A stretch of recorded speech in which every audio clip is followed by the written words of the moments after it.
Hey, it's Nick from 50 Campfires. Clint from 50 Campfires. And Clint and I have been making our way around Lake Michigan, and today we stumbled upon what is possibly one of the largest parades and festivals in the state of Wisconsin. We are at Shanty Days in Algoma, and I am ready for hot dogs, funnel cake, a parade's gonna happen. That's a lot. I know, let's go get it all. Let's do it.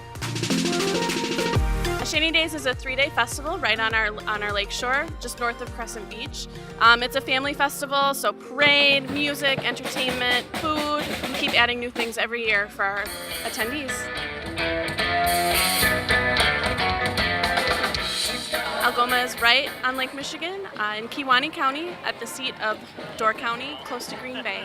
Back when we had commercial fishing, our river was lined with these shanties up and down. Unfortunately, we only have 2 left, so we preserve them and celebrate them. Why is it called Shanty Days? I have no idea. I'm not from Wisconsin. Because we're on the Algoma River in the water, and it's a beautiful day.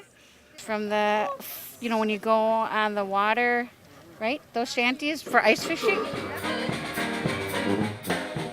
So we've spent all day at Shanty Days in Algoma, Wisconsin, and there's something about this great lake, right? Lake Michigan is a quadrillion gallons of water, and there's nothing like a small town festival that really brings people together. And that's a tip that I have. When you head out camping, take the time to hop online. A good place to start is Chamber of Commerce and see if there are any festivals in the area where you're camping. It gives you a chance to maybe leave the campsite for a little bit, and it'll give the kids a lot to do. So once again, take a look and it will totally transform your weekend.